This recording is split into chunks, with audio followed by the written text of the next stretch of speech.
Hello guys, class ninth. You were studying about the question answer of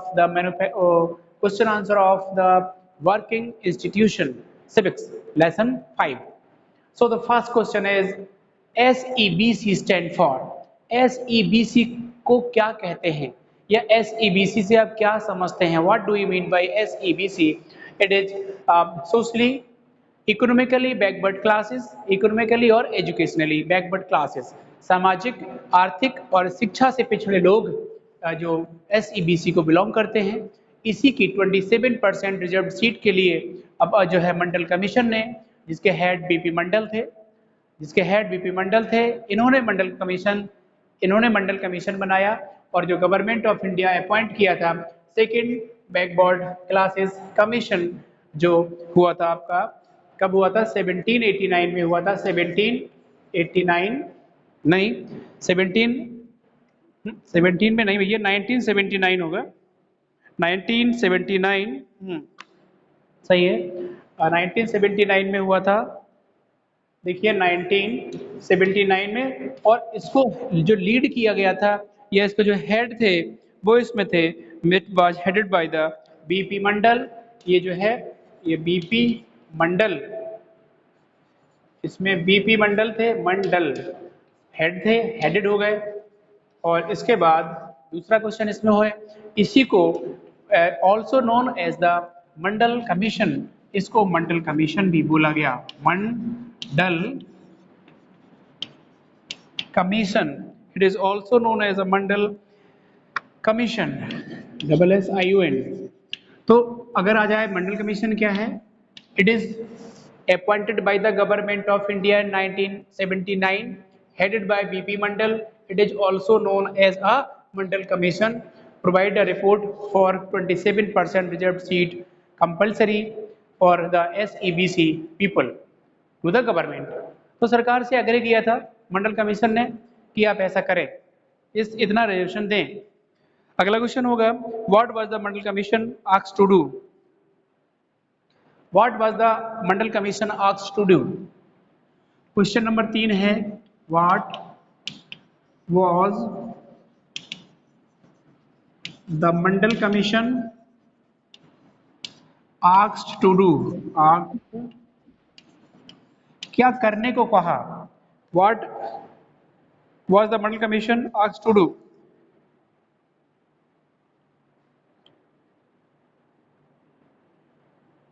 देखिए ये है Vivek Singh Sengar.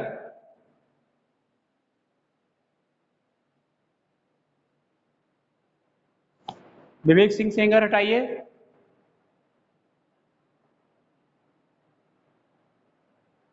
Second तो कह रहा what was the Mandal commission asked to do, किस तरीके से मंडल कमीशन ने मतलब क्या करने को बोला मंडल कमीशन ने? तो मंडल कमीशन ने सबसे पहले कहा था कि जो है सबसे पहले क्या करेंगे, आप रिपोर्ट लेंगे किसकी?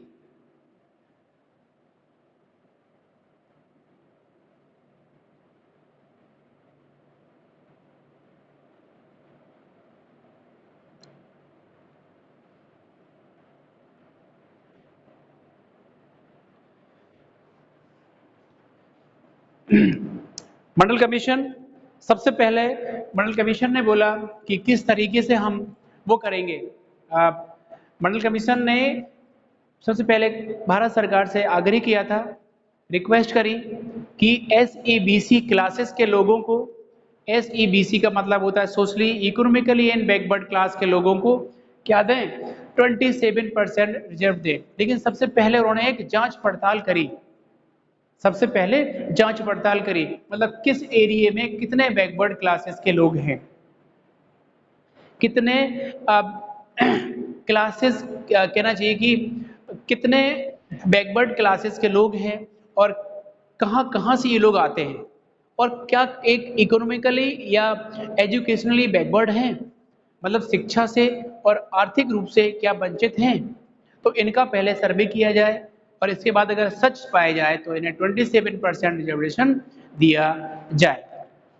ठीक है, इसके साथ When did Mandal Commission gives report? What was one the recommendation of the commission.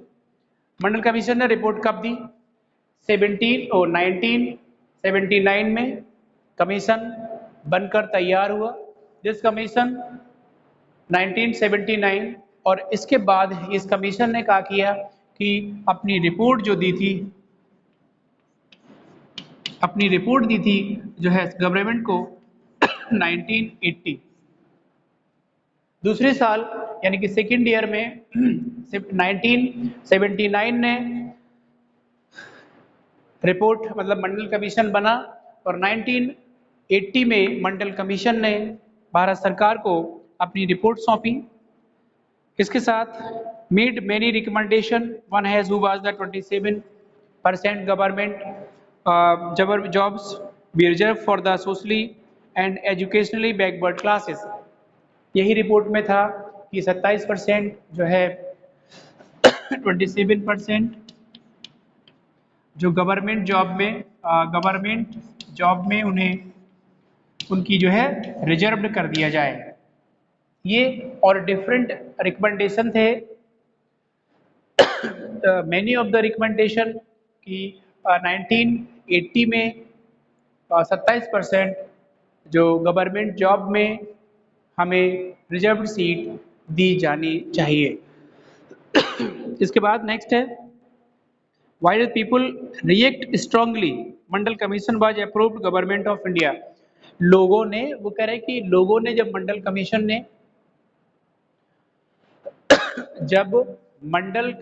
ने भारत सरकार को या गवर्नमेंट ऑफ इंडिया को अपनी report they the in the 1980 में, तो बहुत बड़ी संख्या में a large quantity of the people, एक बहुत बड़े स्तर पे अगेंस्ट आया, विरोध आया। What is the reason behind it? What was the reason behind it? आखिर इसके पीछे क्या कारण था, बताइए। तो हम स्क्रीन में भेजने की जरूरत नहीं है, बोले दे रहे हैं कि भाई लोगों को लगा कि ओनली एक स्पेशल क्लास पीपल को हम या सरकार एक रिजर्व्ड सीट करे दे रही है, तो कहीं ना कहीं एक किसी समाज के किसी एक पर्टिकुलर ग्रुप को फायदा पहुंचेगा, जबकि ये एक्चुअली यही सोचना लोगों का था। देखो, जबकि होना क्या चाहिए, उन्होंने डायरेक्टली कहा था कि जो लोग एजुकेशनली सोशली बैकवर्ड के लोग हैं, मतलब जो पिछड़े हैं शिक्षा से और समाज से और उससे इकोनॉमी आर्थिक से अर्थव्यवस्था से भी खराब है, पैसे से भी बहुत कमजोर हैं, उन्हें हम 20% सीटें देंगे।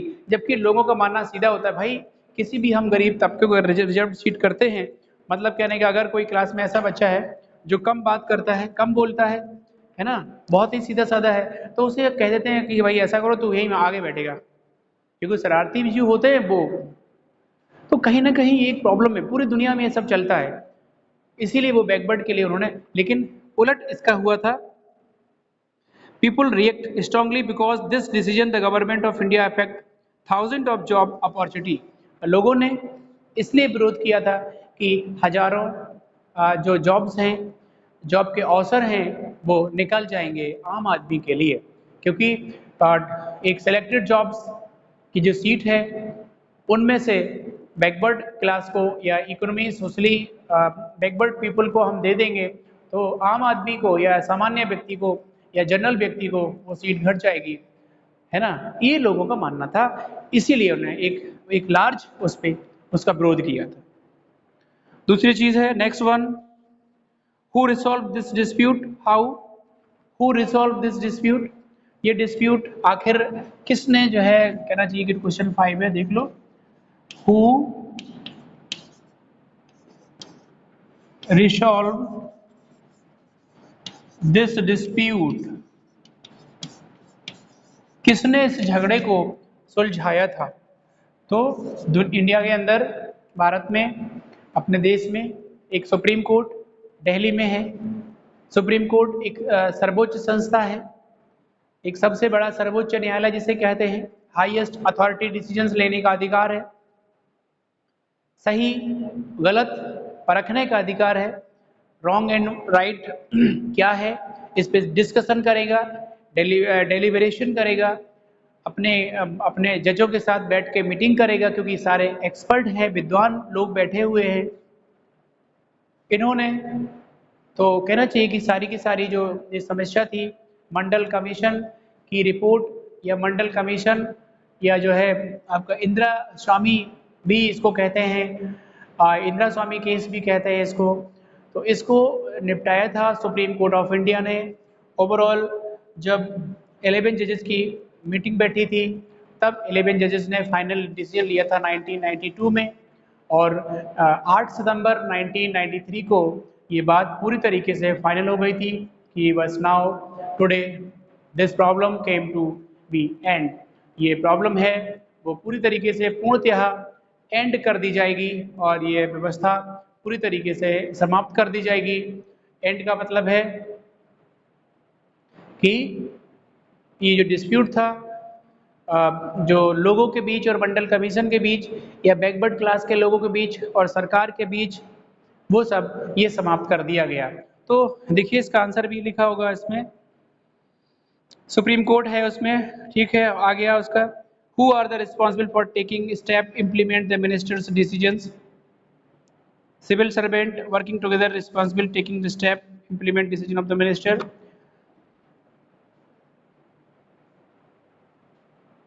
I will send video,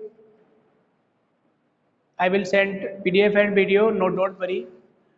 कह रहे कि सबसे ज्यादा कौन हो, who is responsible for taking decision of the ministry, तो सिविल सर्वेंट, सिविल सर्विसेज के जो लोग हैं, जो कहना चाहिए कि सिविल सर्विसेज के जो लोग हैं, सिविल सर्वेंट हैं, वह है civil servant working together are responsible for taking step to implement the decision of minister.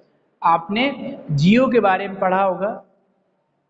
जियो जो था वो उस जियो में क्या लिखा हुआ था, जो जियोस थे गवर्नमेंट ऑर्डर थे, वो किसी मिनिस्टर के द्वारा रिलीज हुआ था।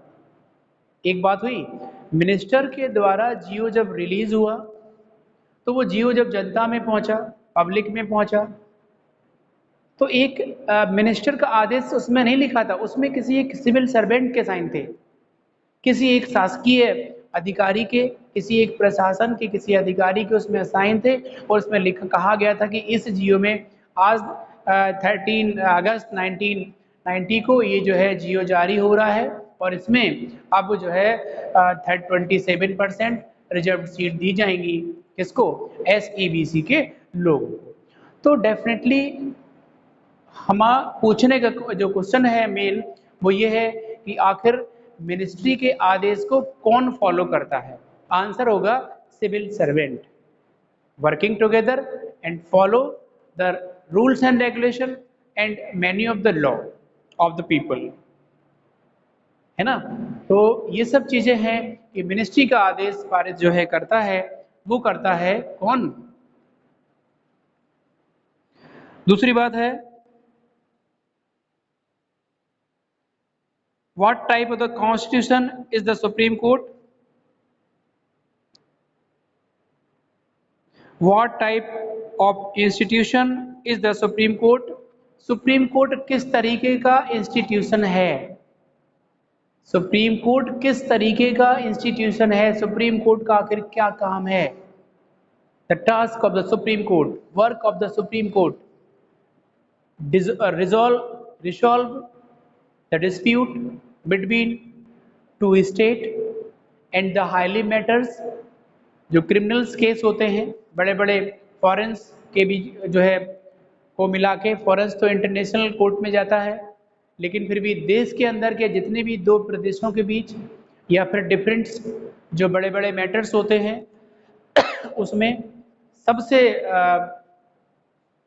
ज़्यादा पावरफुल और सबसे ज़्यादा इंडिपेंडेंस तो all these type of the judiciary होती है, लेकिन इंडिया में सुप्रीम जो संस्था है वो सुप्रीम कोर्ट है भारत में, final authority for taking decisions.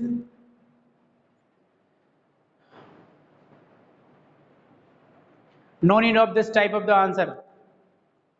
Central सरकार किसी आम आदमी की लड़ाई नहीं होती। All these cases from India resolved by the Supreme Court of India। ठीक है, इसके लिए district court, state court, single double bench और फाइनल अथॉरिटी होती है। तो डेफिनेटली ये कोर्ट जो है बनाए गए हैं, तो कहना चाहिए इसका डायरेक्ट आंसर अपन लिखेंगे कि सुप्रीम कोर्ट एक विच पॉलिटिकल इंस्टीट्यूशन है जो हमारा, वो है जो citizens and government finally settled, किसी सरकार या किसी लोगों के बीच जब कोई प्रॉब्लम्स क्रिएट होती है, जब भी कोई समस्या क्रिएट होती है, तो ये जो है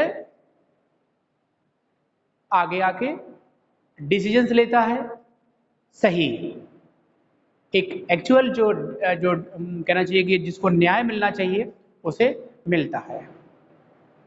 अगला क्वेश्चन है आपका, विच institution is the final authority, which institution of the final authority making law in any country, in any country, किसी भी देश में कानून बनाने की फाइनल जिम्मेदारी किसकी होती है? बताओ भैया, मत लिखिएगा, मैं बोले दे रहा हूं, पार्लियामेंट, किसी भी देश में कानून बनाने की जिम्मेदारी उस देश के पार्लियामेंट की होती है। Law any country, the final decisions जो होता है डायरेक्टली जो है, parliament is the final authority to for making law in any country. तो thank you guys. Next question जो भी और भी क्वेश्चन है वो आप हम बाद में करवा देंगे या उसको हम अभी भेजे देंगे। Okay, thank you.